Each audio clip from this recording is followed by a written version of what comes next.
Hello प्रिय छात्रों, मैं हूं किपाल। इतिहास की कक्षा में आपका स्वागत है। हम आपको करा रहे हैं इतिहास के अति महत्वपूर्ण क्वेश्चंस। ये हमारा इसका मध्यकालीन भारत से संबंधित हमने अति महत्वपूर्ण क्वेश्चन यहाँ पर लिए हैं। प्रिय छात्रों, जो हमारे सेकंड बुक है, द्वितीय भाग है, उससे हमने ये लिया है। सेकंड बुक जो है हमारी मध्यकालीन भारत से संबंधित है। अब इसमें हमने अति महत्वपूर्ण क्वेश्चनों का चयन किया है जो कि आगामी परीक्षा में आने की जिनकी पूरी पूरी संभावना है। प्रिय छात्राओं, आप जिस समय इस वीडियो को देख रहे हैं तो अपने साथ में एक नोटबुक रखिए और उन सभी महत्वपूर्ण पॉइंट को नोट करते हुए चलिए। सभी बिंदुओं को आप नोट करते हुए चलिए और इस प्रकार से प्रत्येक क्वेश्चन की आपके पास में एक की पॉइंट्स तैयार हो जाएंगे जो कि आपको शॉर्ट टाइम में, कम समय में तैयारी करने में बहुत ही उपयोगी रहेंगे। प्रिय छात्राओं, सभी जितने भी क्वेश्चन है वो अति महत्वपूर्ण है और आप वीडियो को अंत तक जरूर देखें। प्रारंभ करते हैं। हमारे इसमें प्रारंभ करते हैं। तो देखिए, पहला क्वेश्चन जो है हमारा, कबीर के मुख्य उपदेश। कबीर के मुख्य उपदेश कौन से हैं? उनके ये सिर्फ 2 नंबर में है, पूछा गया 2 अंक में पूछा गया क्वेश्चन है ये।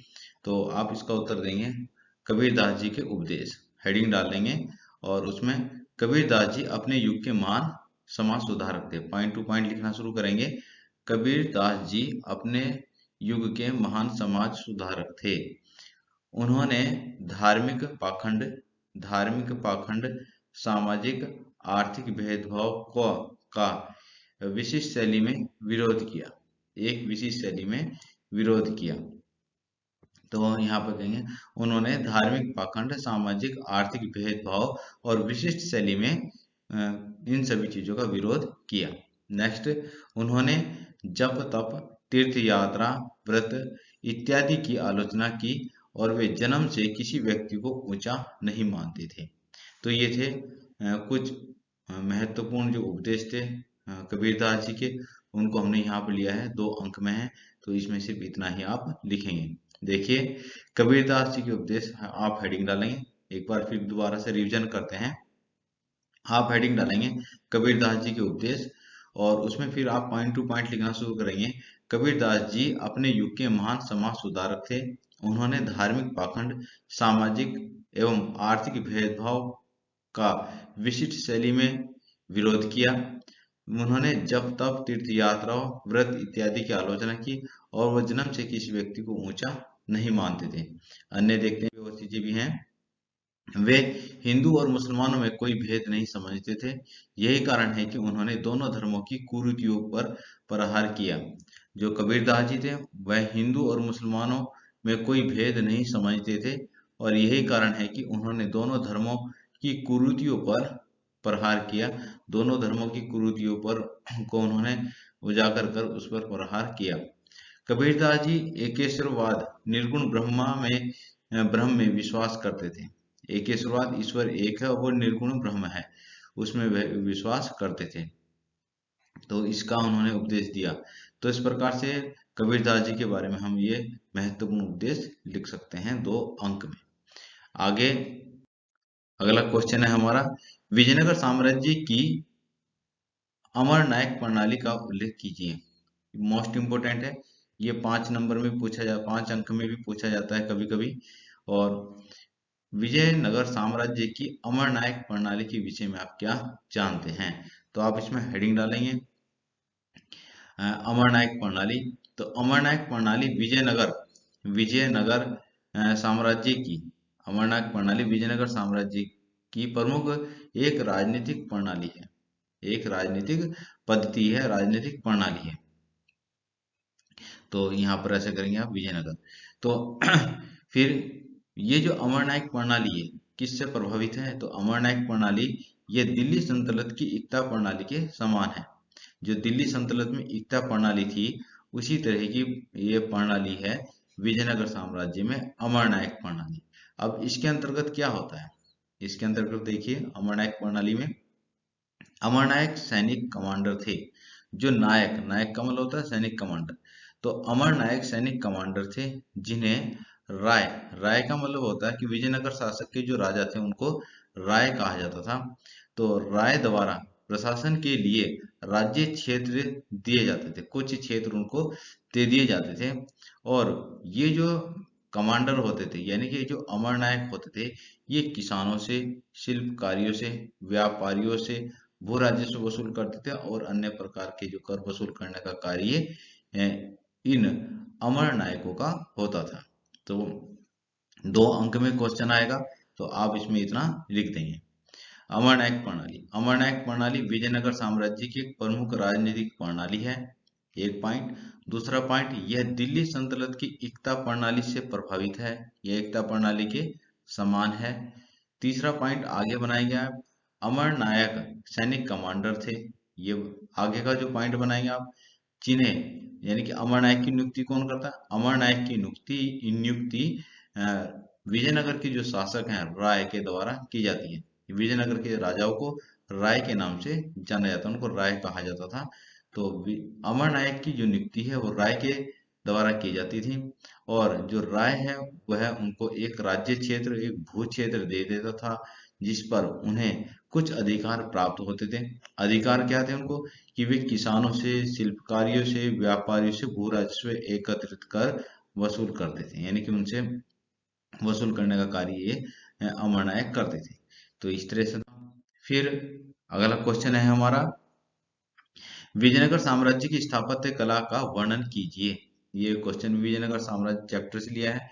विजयनगर साम्राज्य की स्थापत्य कला का वर्णन कीजिए। उत्तर में देखते हैं हम इसके।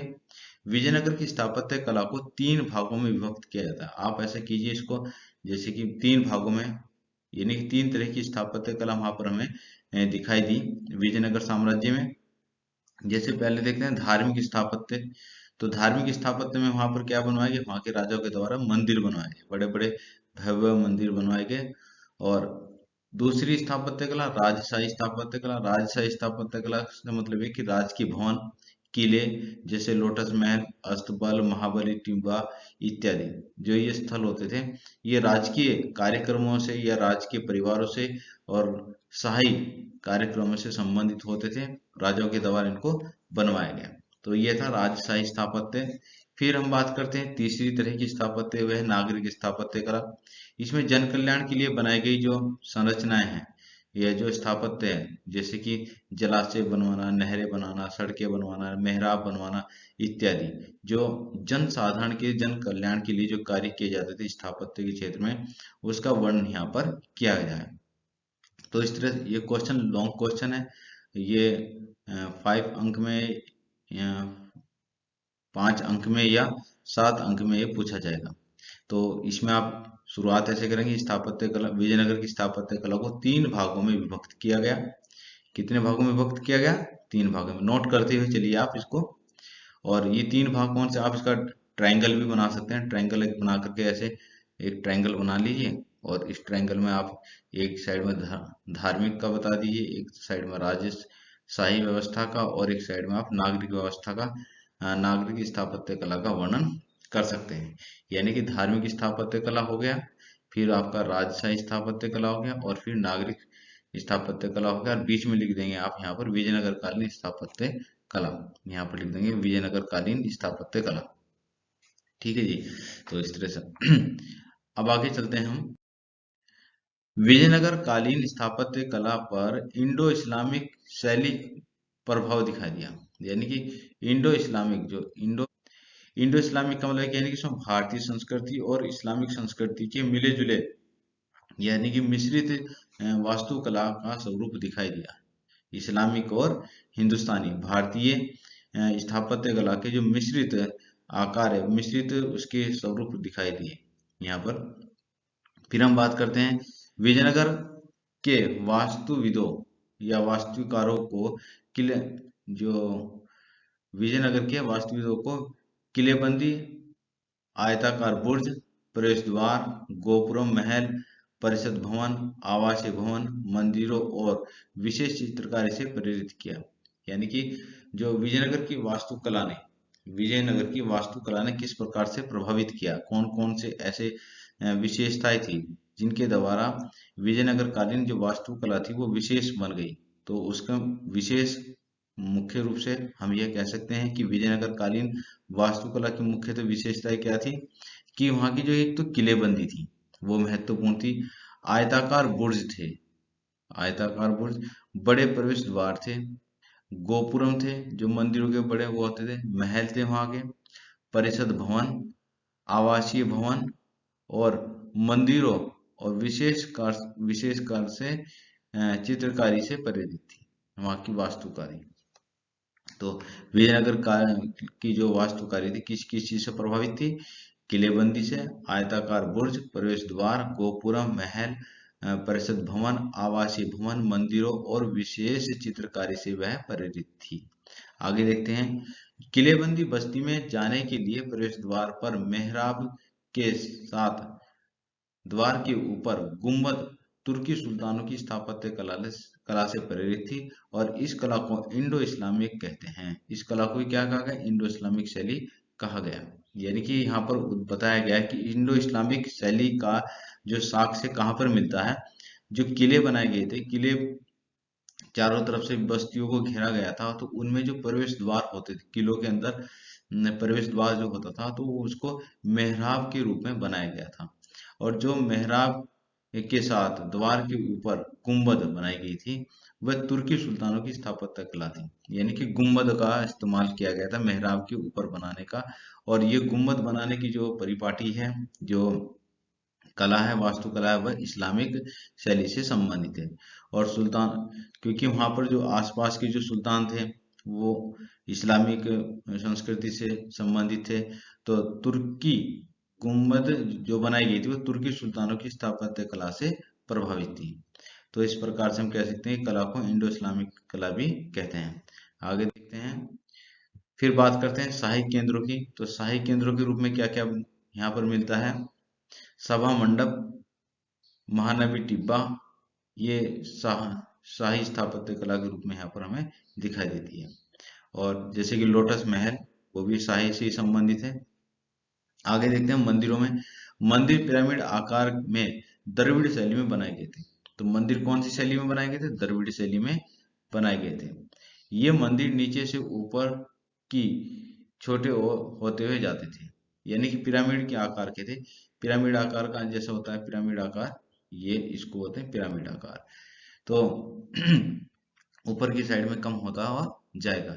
तो जो मंदिर होते थे पिरामिड आकार के होते थे, शैली उनकी द्रविड़ शैली होती थी। और मंदिर जो जैसे ऊंचे होते जाते थे तो छोटे होते चले जाते थे, यानी कि उनका साइज ऊपर से छोटा होता था। मंदिरों पर राजकीय प्रभाव भी दिखाई देता था। मंदिर जो थे विजयनगर कालीन जो मंदिर बनाए गए थे उन पर राजकीय प्रभाव दिखाई दिया।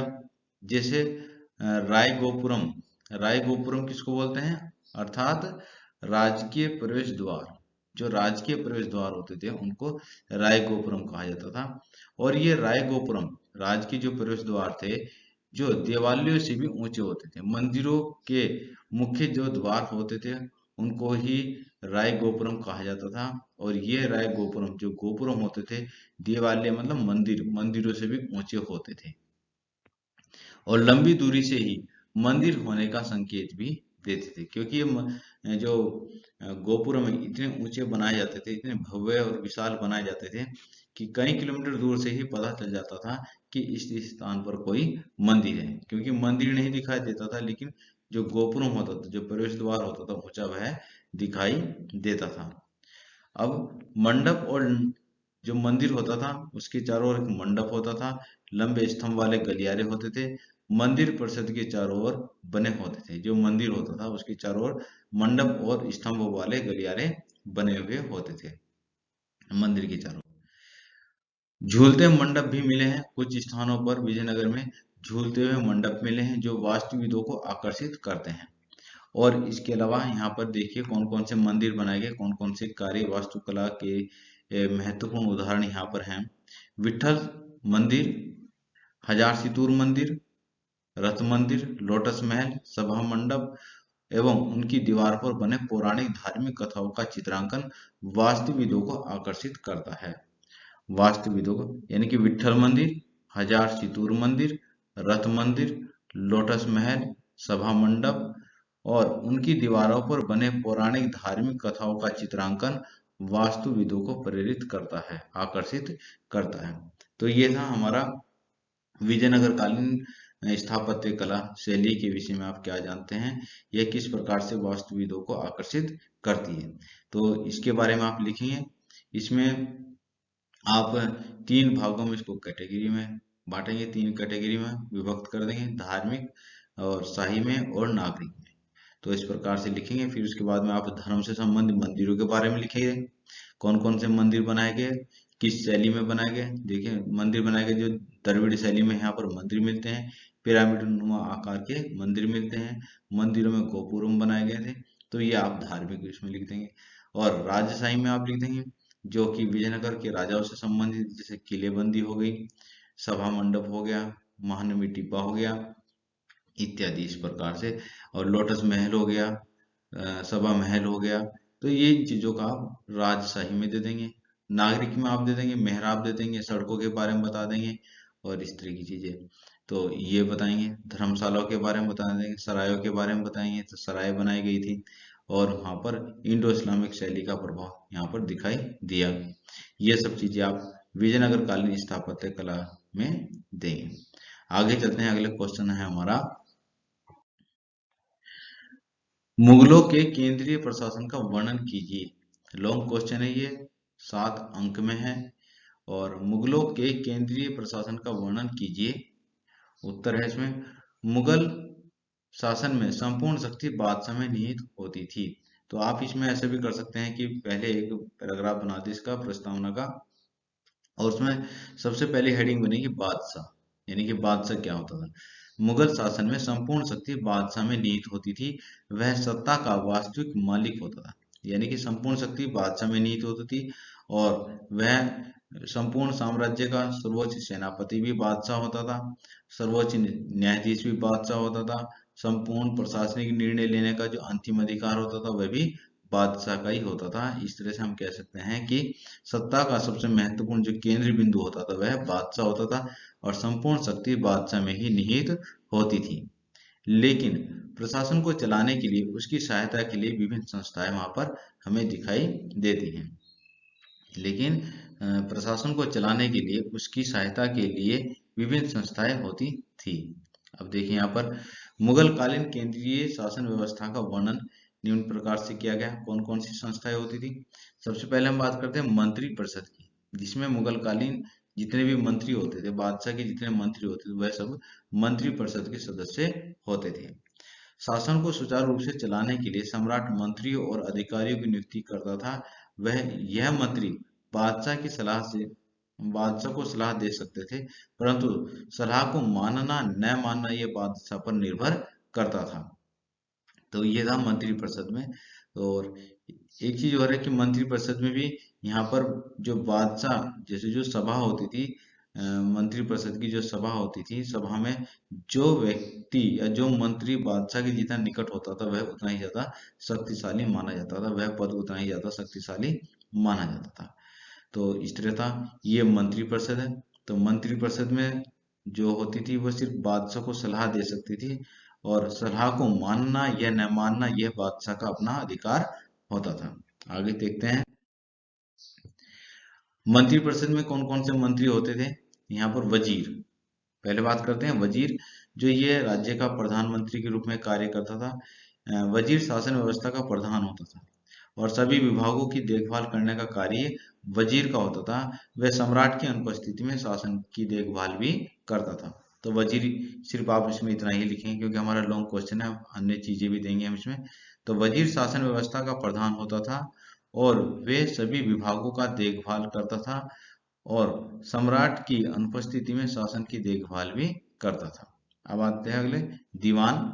दीवान, ये दीवान राज्य की आय और व्यय का हिसाब किताब रखता था। दीवान का मुख्य कार्य क्या होता था, ये एक तरह से वित्त मंत्री की तरह होता था। राज्य की आय और व्यय का हिसाब किताब दीवान रखता था। आगे बात करते हैं मीर बख्शी की। यह सर्वोच्च वेतन अधिकारी होता था। सब ये वेतन का निर्धारण करना, वेतन को आवंटित करने का कार्य जो होता मीर बख्शी का होता था। यह सैनिक भर्ती करता था। इसके जो कार्य होते थे, सैनिक भर्ती कराना इसका कार्य होता था।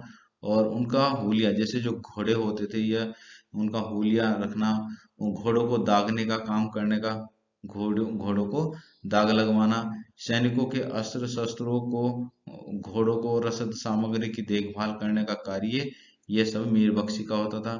मनसबदार होते थे, उनका रिकॉर्ड रखने का कार्य भी इसका होता था। और मनसबदारों की पदोन्नति करना, जो अधिकारी प्रशासनिक होते थे उनकी पदोन्नति होना या उनके तबादले आदि का कार्य भी ये मीर बख्शी ही करता था।